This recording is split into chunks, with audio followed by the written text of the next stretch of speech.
The impact of export promotion in any nation is very vital and cannot be overemphasized. The growth of any developing country depends on our ability to produce export goods for the purpose of earning foreign exchange. Hello and welcome. I am Stephen Ipalabo Lawson. This is Business Matters. True wealth of a nation is not measured in terms of money, but in its production of goods and services. The pace of our economic growth, development, and increased gross domestic product could be facilitated by its level of export. Let's take our business update.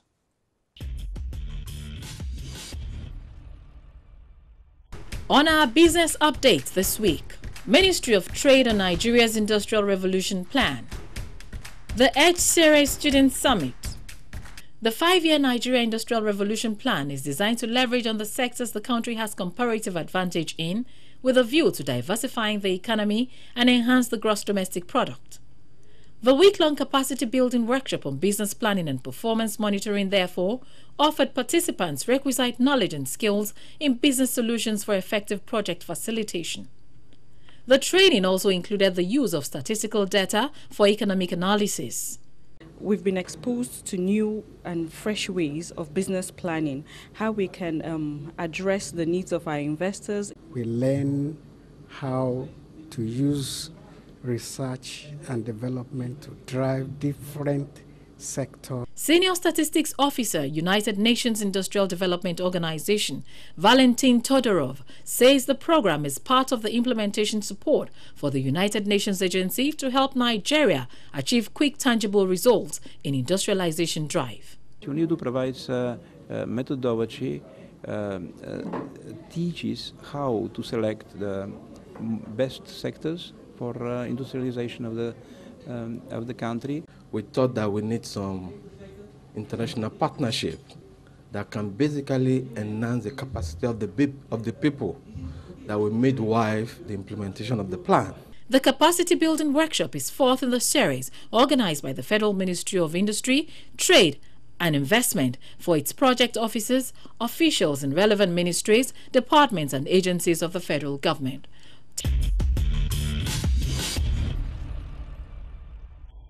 The development of a green economy will aid the nation in its Millennium Development Goals drive towards reducing poverty through entrepreneurship and sustainable development.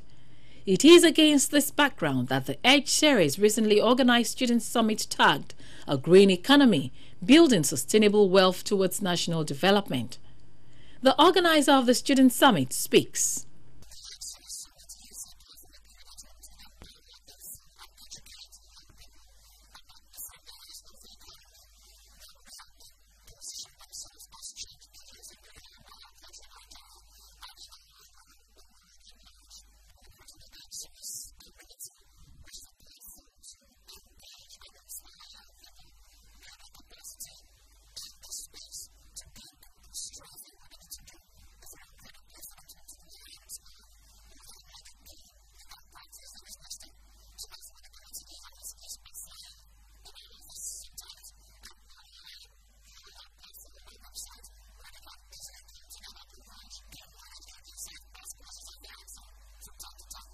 The summit pulled together students from various tertiary institutions to tap from entrepreneurs' wealth of experience at no cost to the students.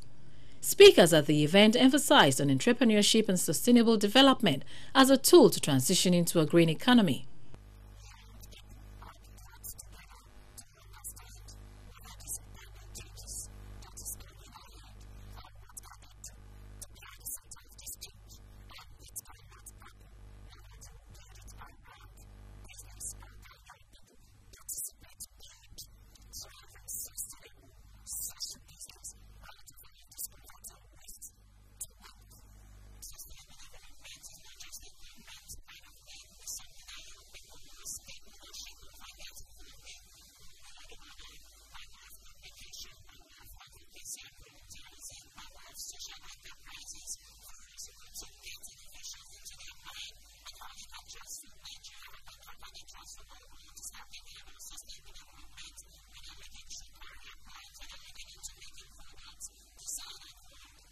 Participants at the summit shared their experience.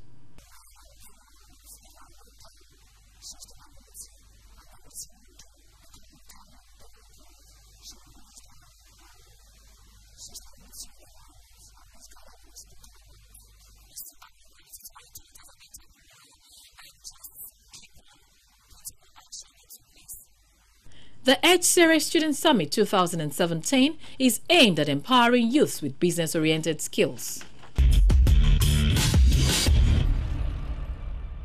Up next is summary from the floor of the Nigerian Stock Exchange.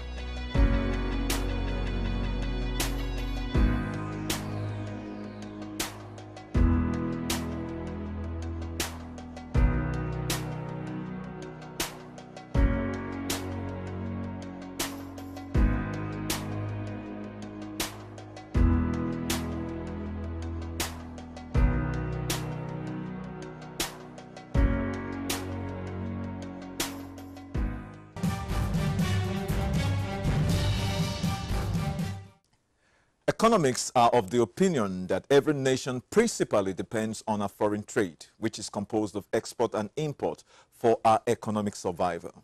Welcome to our professional segment.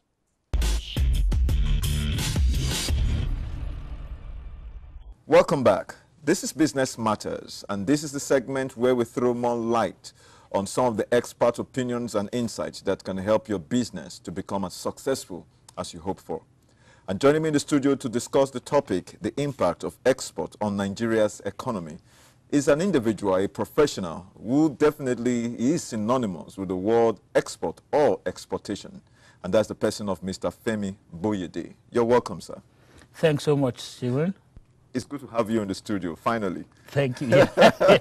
Finally, after 1 year of spirited Absolutely, change. yes, definitely. I would have said that we imported you, but I think the buzzword right now is export. So we somewhere exported you back into the studio. But tell us, the word exportation has become a buzzword, and a lot of people seem to have some kind of reservation about what exactly export and exportation entails or means.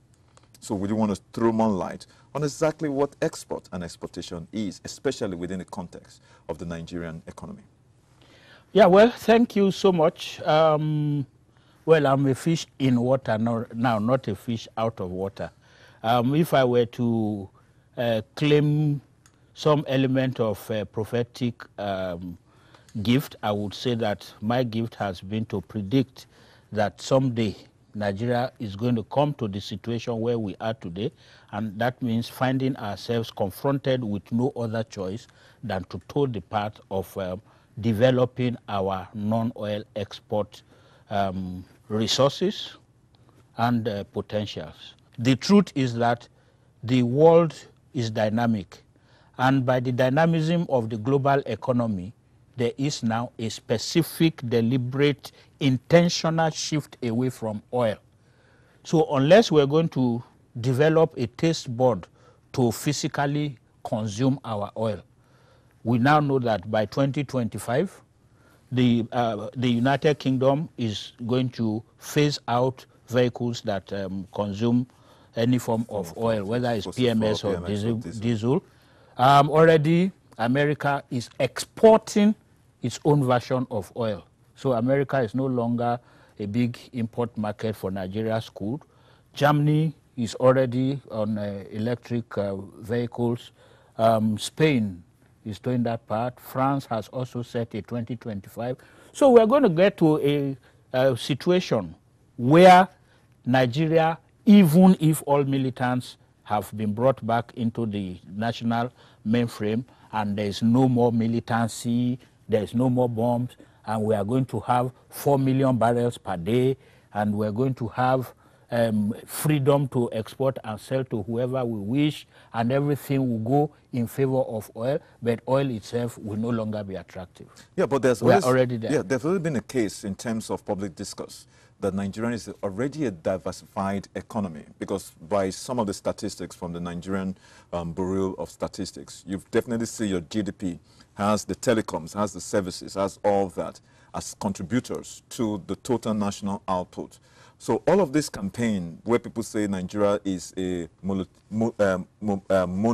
monoproduct economy basically doesn't seem to hold water, because we obviously have the agricultural contribution, we have the telecoms contribution. What is your take on that? Stevie, what's the composition of Nigeria's GDP as per the last maybe half-year report of Nigerian Bureau of Statistics? Oh, you are the expert. Oil still accounts for 93% of Nigeria's GDP. So a diversified economy is not that economy where we have sellers of suya on the street, where we have Globacom and MTN and who, yes, we do have them. A diversified economy is one that has an almost equal share of other revenue contributors. So to tell me that Nigeria is already a diversified economy looks like more like making a politically correct statement. Probably maybe a propaganda statement to say, look, don't disturb us about this diversification. We are already diversified. After all, we have, and all their reports tell you that, MTN tells you that Nigeria is their biggest market. So will Econet, or what's their name now, Airtel, so will Nine Mobile, they will tell you Nigeria is their biggest economy. What is the contribution of those sectors to the economy? Especially when it has to do with terms of job creation or even widespread investment? So now you understand that my own position. And that position is to make sure that the sectors being referred to are actually lifted up to the level of making a more impactful contribution, not only in terms of figures, economic indices, but also in terms of impact on the average Nigerian, job creation, impact on the in Nigerian terms of even space. the value of the naira and all that. Well, a lot of people Fantastic. have made a case of the fact that the foreign exchange regime of the country, as a matter of fact, has been a major mitigating factor, against economic prosperity. What is your take about Foreign exchange is only one of the policies. It's actually probably a monetary policy alone. There are other policy parameters. Nigeria spent, I don't know in terms of naira value, but I know that for 6 months, because I was a contributory participant to the Vision 2020. Oh, great. We never hear about it too long. I wasn't just a participant, I was the co-chair of the Trade and Commerce Thematic Group of Vision 2020. That happened in 2009. And in one of the meetings that I chaired, to which I invited the then Minister of Commerce, Achike Udenwa, the question that we put forward was quite a simple one. We want to be on the top 20 economies in 11 years' time. What will those who are on that echelon be doing while Nigeria is trying to join them in that league? In that year, I think Nigeria was classified as 127 or so in the global scale of ease of doing business. And today, 3 years to 2020, I think Nigeria has actually dropped a few places.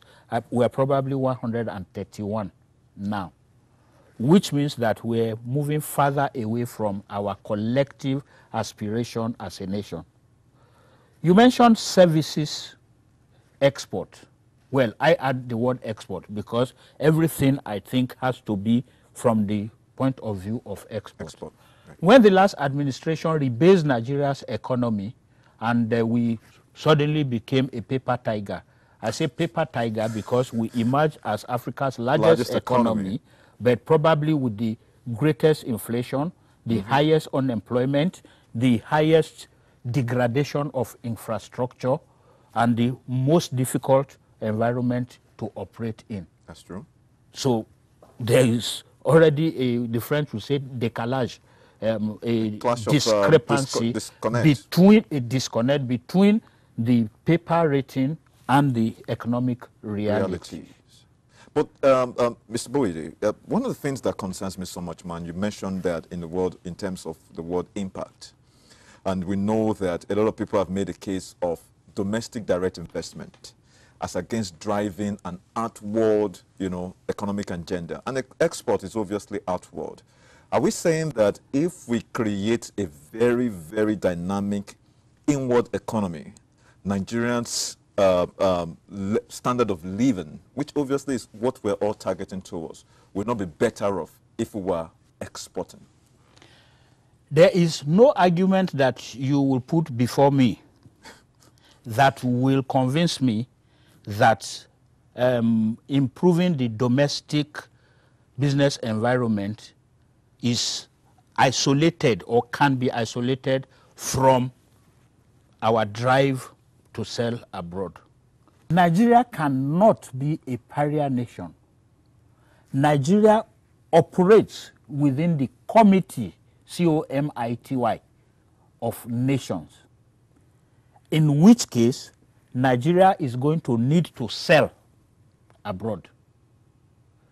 At a point, the slogan of the Nigeria Export Promotion Council used to be, to grow at home, we sell abroad. And that's the proper definition of export.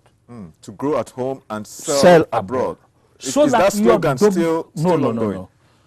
To actually tell you, one of the strongest components of test marketing in international trade is to improve your domestic quality, your domestic quantity, your domestic logistics environment, delivery efficiency, marketing network.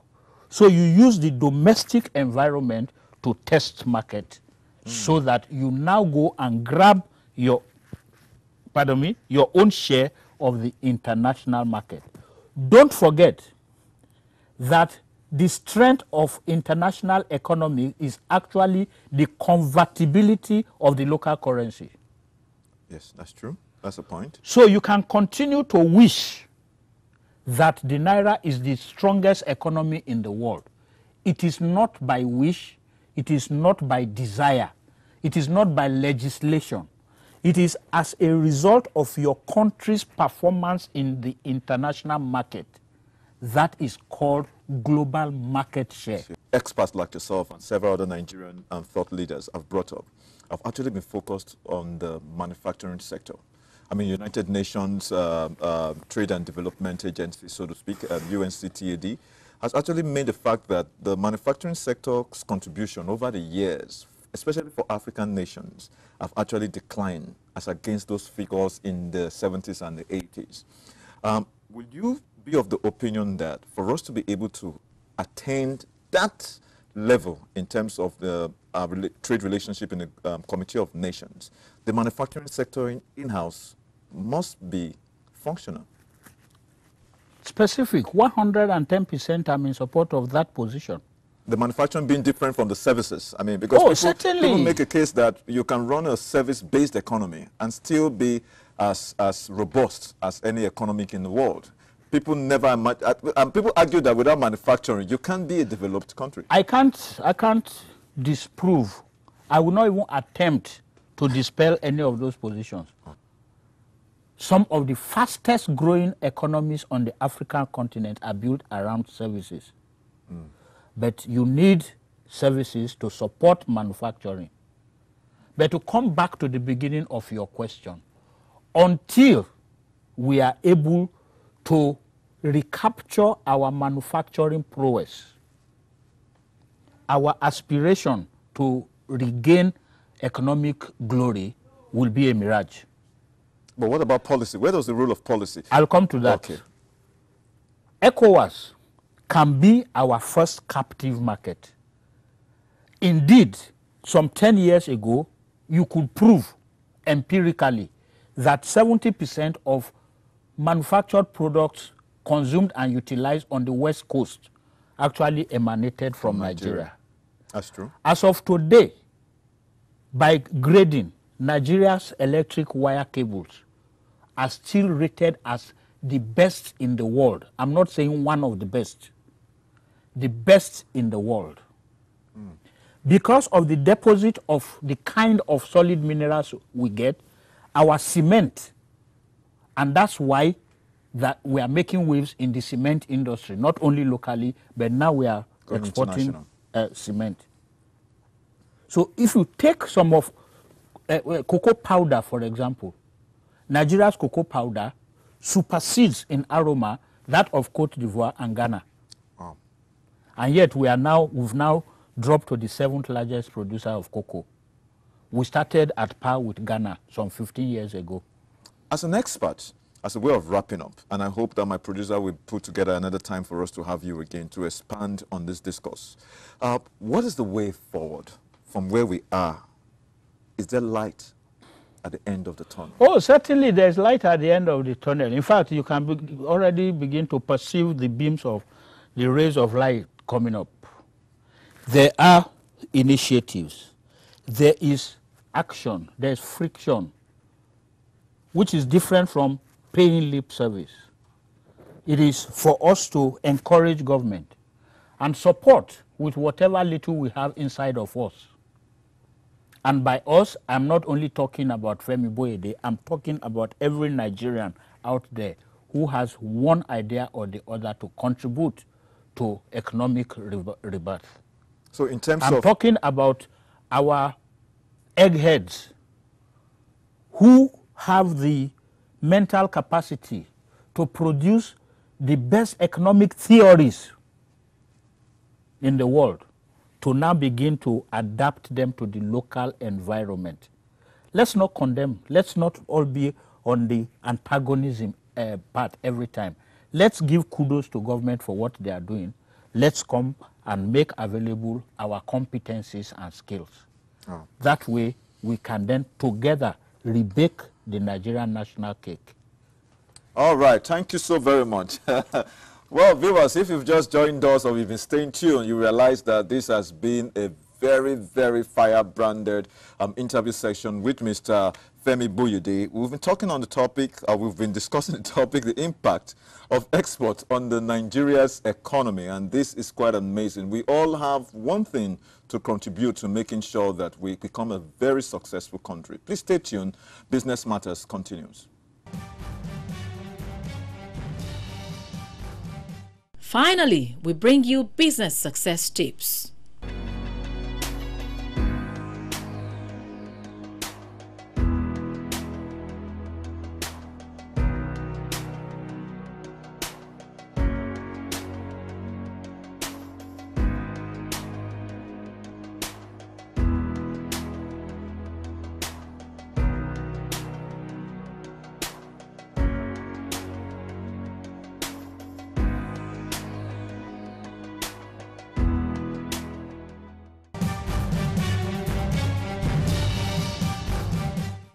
That wraps up our package on Business Matters this week. You can reach us on our different social media handles and platforms on Twitter and Facebook, and send us an email at businessmatters2016@yahoo.com.